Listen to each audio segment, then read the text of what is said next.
Alright guys, we're in the shop, and I told you I'd give you a little rundown on how I built this rollaway light stand that I have. And taking a look at the back side here, I have a couple pieces of black pipe that are probably, I'd say they're a good 5 feet tall, uprights, and it's built like a ladder. There's support going across there with a piece of flat stock, probably 2-inch flat stock, 1/8 inch. Then there's a piece of round tubing down there, and we've got the leg system that is built kind of like an H, but it's skewed so that the back legs actually aren't perpendicular to the uprights as far as being a 90 degree. They actually come out at probably 30 degrees. And then the front ones come out at a little bit wider angle. So it's almost like an A in the front, because we have that top light that hangs over a little bit. There's 3 lights on it. So see, the light hangs over like that to sort of shine on a hood or an upper part of a panel. And the theory behind having the long legs on the front is because it hangs over in the front, so it keeps the weight balanced toward the front, and we have the long legs that'll actually roll underneath the vehicle if you need be. With 4 caster wheels on it. The front ones are some Harbor Freight caster wheels, and the rear ones are some other ones that I had left over. They're actually a double wheel, like a dually. And there's just a little tab of metal welded to the bottom of that pipe with a hole drilled in it so that I could bolt those wheels up or weld them on, however I did it. I think the back ones are bolted and the front ones are welded. They're not perfectly square. I didn't take that much time to build it. But to do the top light where it cantilevers over, there's a piece of 1.5 inch, 1/8 inch angle iron welded to those top of the pipes, and then some other angle welded to those to hold that light. And then I disassembled the internals of the lights and used fender washers and self-tapping screws. You can see those coming through right there, and that's what holds the lights to these uprights. And then basically you have to know a little bit of basic electrical to put this together, but all 3 lights are wired together. And then in the bottom light, I put an extension cord on it, and I just wind the extension cord around the top, and that's how that's built. Got a couple pieces of rebar for supports on the bottom legs, because the uprights, being that it's 4 foot in the air, it did have a little bit of wobble to it, and it is welded to a piece of angle iron on the bottom. I have full faith in my welds, but it was a quickie and I wanted to give it a lot of support, but it's still it'll still wiggle, you know, you got to be careful with it. But that was the best I knew how to do with what I had. So that's you know, kind of how that's built. Bumper looks pretty good today. Still nice and shiny, and we're going to get to the de-nibbing process here. I'm going to see, I think it's probably hard enough. It only got down to 50 in here last night, and I had it up to 80 when I left. And when I left the first time before I cleared it, I had the temperature up to about 75. When I came back 2 hours later, it was still 70. So my goal was to keep it up around 70 for the first 2 or 3 hours that this was curing. It is a speed clear, so it cures pretty quick, and if you don't really get a thick film build on there, it cures pretty quick. It helps if you can take it out and put it in the sun. But it's too cold to pull the car outside to let that happen. I did do that when I did the front bumper. but I couldn't do it with this. I mean, it's winter time, so we're going to get to the process here, and I'll show you the tools that I use later. Alright, so here's the tools that we're going to use to do most of this job. This is the Hutchins DA that I'm talking about, and it's got this little bitty, I guess that's probably a 1-inch pad. I was thinking 2-inch, but that's 1 inch, and it's got a little foam, not real resilient. And then we have this 3-inch pad here. And here's my disc assortment. This is all hook and loop. That's a 1500, 2000, and 2500, which works good for the de-nibbing process. And then to use the bigger pad, we have 1000 and 2500.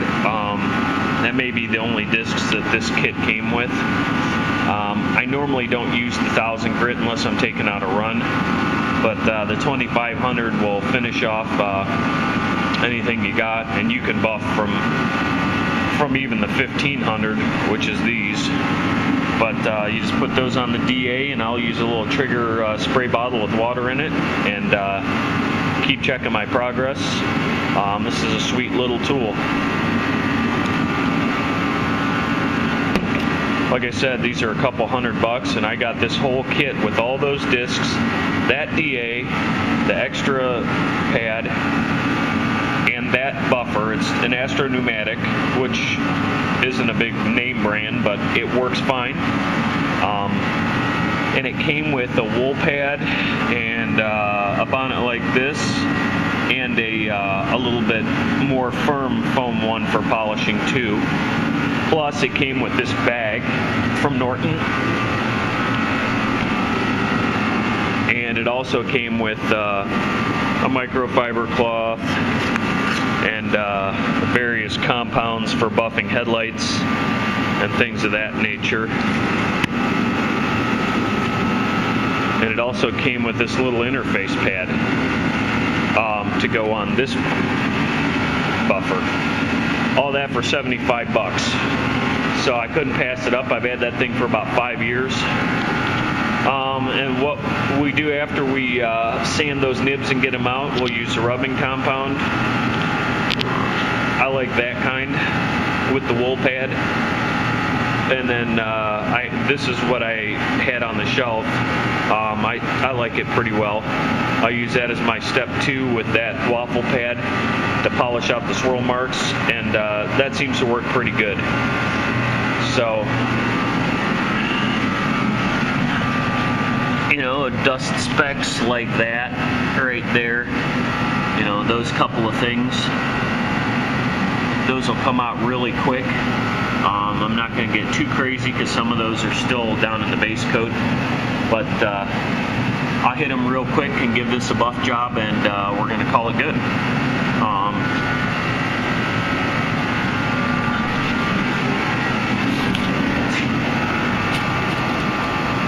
This is the run that I put in it right here, and I got some drippers on the bottom, which are still kind of soft, so I'm going to put the old Easy Bake Oven on that and try and get all that to firm up real nice while I'm working on the rest of it.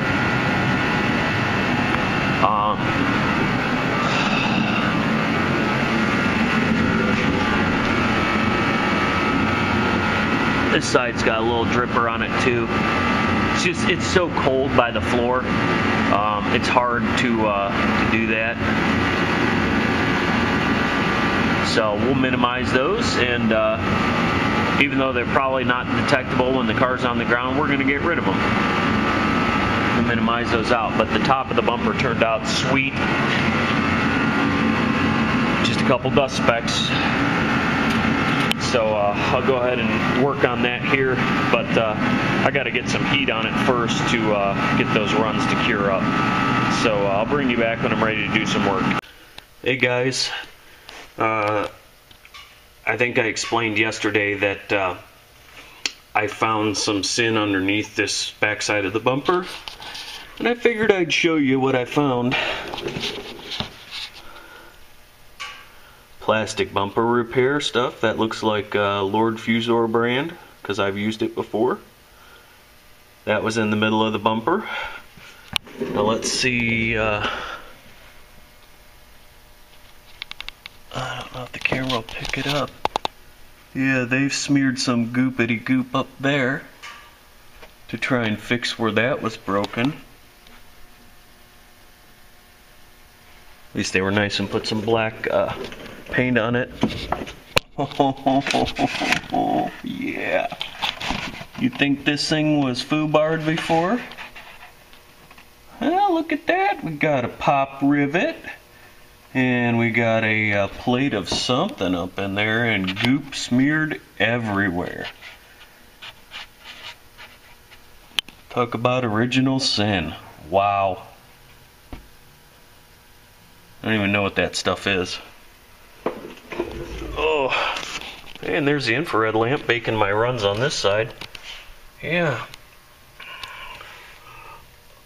Now that back there, let's see if I can get it to show. There we go. The body of this is reinforced, but you can see where it's broken away.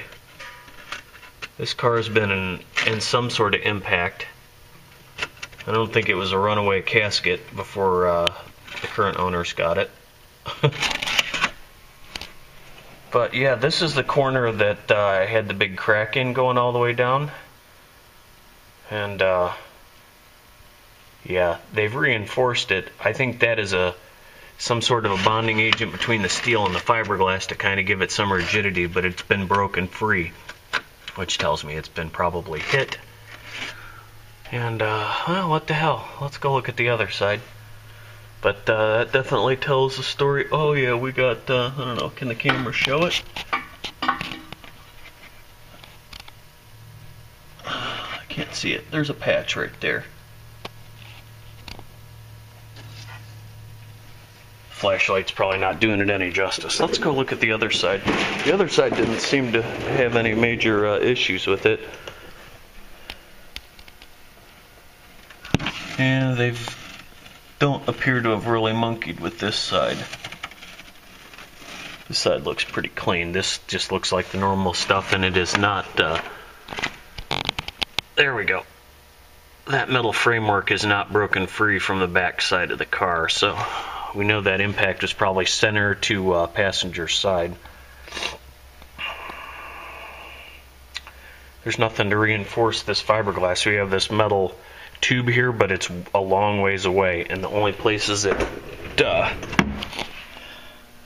hooks are right here in the center. There's a plate that goes between the behind the license plate frame and this tubing, so there's nothing to reinforce this bumper back here. And that looks like it's sprayed with some sort of rubberized goop on the backside, but that side's broken free, so it's definitely been hit before.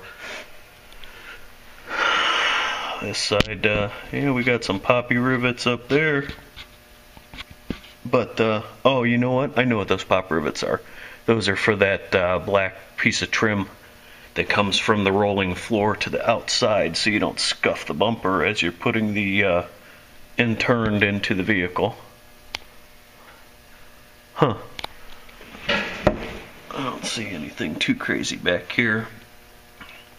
Yeah, that side, now I know why that one over there was so goofed up. But I'll show you what's kind of going on here.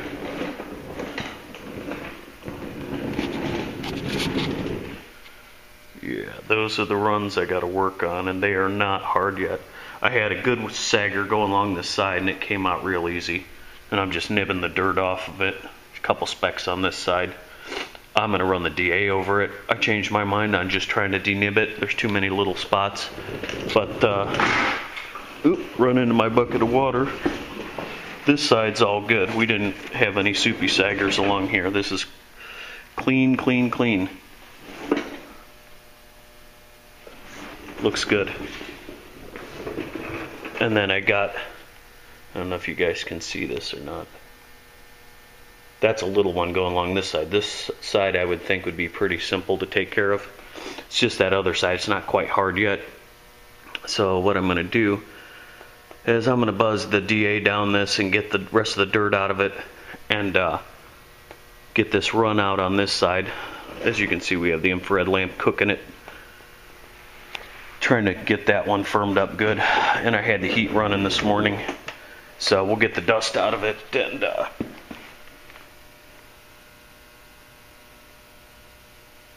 I was just looking, I thought I saw something, but I don't.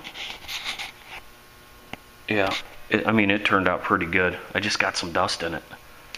And, you know, that's what happens when you do body work in the same place that you do paint work, unfortunately. So I'll show you kind of what I use here. And I've shown this in a previous video.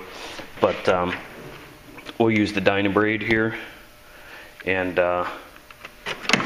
my interface pad for some of it. Right there's the interface pad, and we'll go in here and we'll get the two characters that I like to use.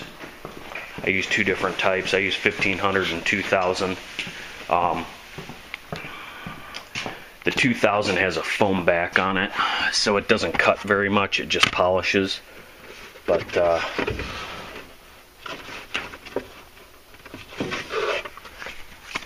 those are the guys right there. And then we'll do some 2000 after I do the 1500. There's 3. That should be more than enough to take out here. And a box of those is about a $100 bill, or about $1 a piece.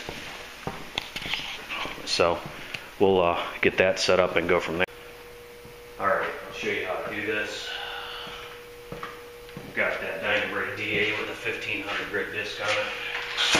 The air compressor is probably going to kick on pretty quick here, so I apologize, but I gotta let it run.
Done with that, but I want to show you kind of what I'm going for here. You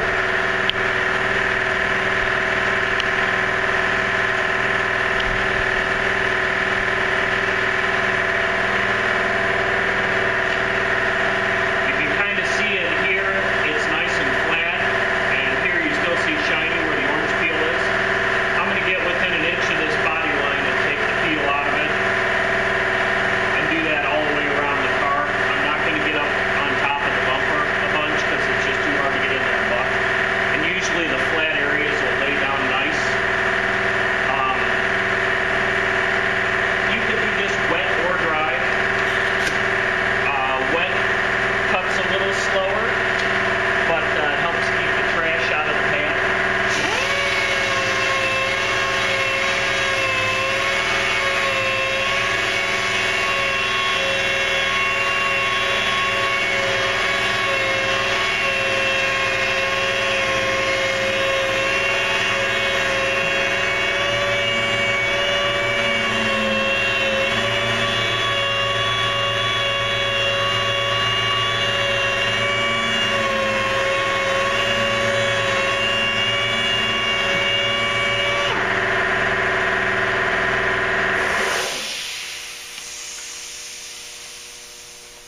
This really doesn't take a long time to do it this way.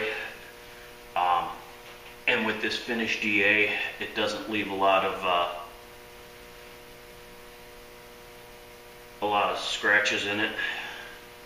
It really minimizes it, but I'm pretty much about done over here. But I do still have to get this a little bit more down in the back, and then we'll hit it with some 2000 on this pad when I'm done, and the 2000 is wet.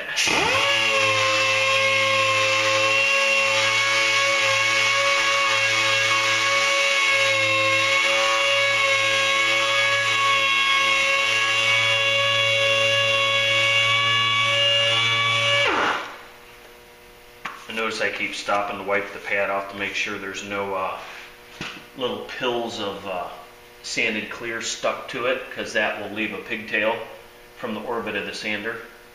And I keep wiping it off with a towel.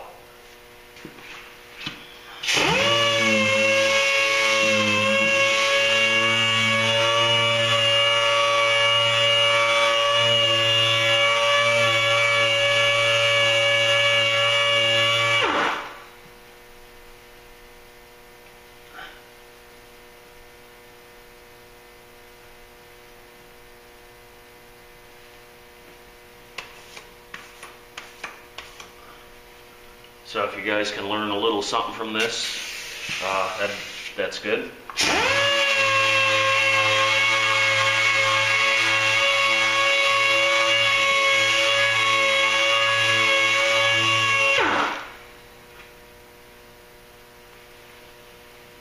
I'm pretty much aiming to get all my garbage out of this, you know, any dust that might have got in it, and minimize that peel down to nearly zero.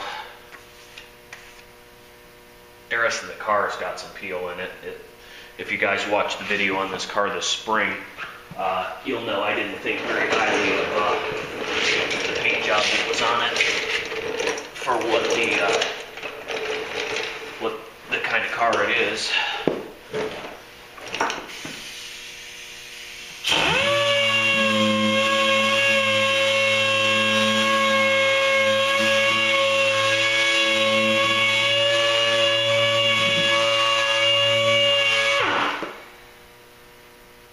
Notice I just keep doing a little section and I check it.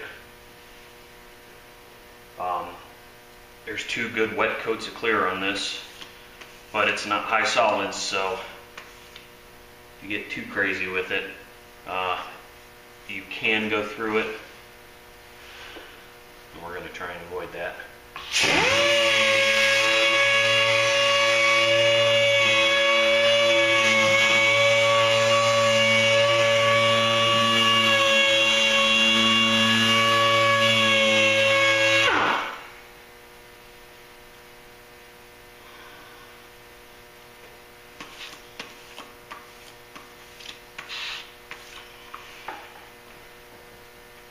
So I'm going to continue on and do this and get it done with the 1500, and I'll turn you guys back on when I'm doing some 2000 and show you that process here,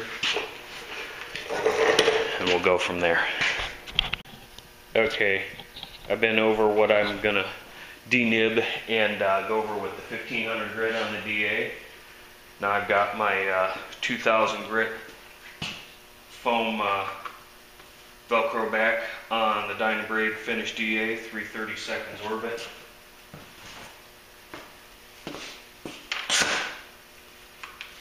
And I've been working on the other side just to kind of speed this process up, and I'm going to finish where I started and where I was showing you guys before. Trigger bottle with just water, it doesn't take a lot. And we're just going to buzz over this half a dozen times. We're going to stay away from our edges.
Okay, remember I said we were going to stay away from the edges, but I meant these edges down here. I'm not polishing in that edge. There's so much clear in there, it's flat, and there's no reason to polish in there. But I wanted to make sure this was good. Now, I don't know if you guys can see from your distance, probably not. Let's get you a close-up here, and then I'm going to finish this up. But that was about 3.5 minutes worth with the 2000 grit on that DA. It makes quick work of this. And, you know, we got one spot there. That must have been a stone chip that I got some paint in. But other than that, I mean, you can probably see pretty well that there is no peel left in this. It's got sludge on it, but there's no trash in it. And I've already done the back. Maybe that'll help you see better. There's some specks of crap sitting on the top of it, but that'll all buff up good. That's as far as it's getting taken. I did get my run out down here. There's a little bit just on the very bottom edge, but that's okay. Unless you're laying on a creeper, you're not going to see it. And I was afraid to go too far because that was all in that area of where that other run was that I painted over, and I didn't want to dig into that. I was scared that something might happen. I might break through that clear, and I don't want that to happen. So I'm going to get this finished up, and then we'll get to buffing. Okay, midday update, and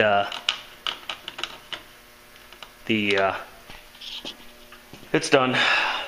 I apologize, I couldn't finish the buffing video for you guys. The camera was out of charge again.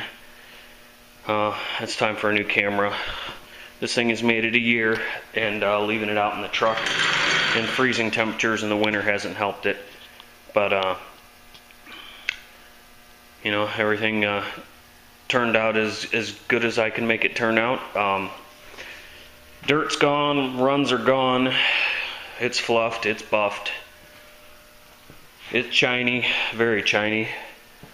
Buffing these things on the floor sucks. That's all I gotta say. So, where I did have my soft edge right here in between this strip and the tail light, I didn't like the way that looked. And it was just too tight of a spot to buff, so I carried over a little silver stripe to match with the silver trim that's on the car. I don't really like doing that, but it definitely makes it look better. We can look at our blend areas here. Blend area is right in here, and that is as unnoticeable as it's going to get. I'm happy with that. Color match. Well, we really don't have anywhere to match color because all the color's on the back of the car. The back bumper does look a little bit darker than the back of the car, but again, I don't know what kind of paint they used on this car, and it's not like we're going to blend up into that. But luckily, the color stops maybe somewhere in here on this side, and was just blended out, and there's no color up at our transition up there. And then we have the chrome strip in between. So literally, I mean, there's really not any color any farther than right here. So that's all good. Could also be the way the light's hitting it, and it's inside. Fluorescent lights always screw with you. But this transition is going to be hard to see, but I don't see anything ugly about it. I do see a stone chip that I could have brush touched before I started, but you know, oh well. I did the best I could with what I had. What I'm especially happy about is that I don't see any of my bodywork printing through at all, so that makes me happy. I've had that happen before, and boy, I don't like that kind. That really sucks. And sometimes I don't notice it until I get it cut and polished, and then it's a redo at that point. But I got some haziness on there. I put some foo-foo on it real quick, some Body Shop Safe spray that I like to use called Body Gloss. It's like a final detailer just to wipe your stuff off of it. But it's all good. You remember the main damage was right here, and that's fixed. So, and it's all green, green, green, green. So apologize that I didn't have more video for you today, but that's what I got. We're supposed to get snow tonight, so I need to ship this car. We got a little spit of snow early this morning, but not much of anything. Not even barely a candy coating for the parking lots, and it's already melted off. So it's about 25, 28 degrees out, and we're calling for some lake effect snow here. So we're gonna ship this baby, and thanks for tuning in, guys. Appreciate it, and we'll catch you on the next one. Hopefully that next one will be the Duramax.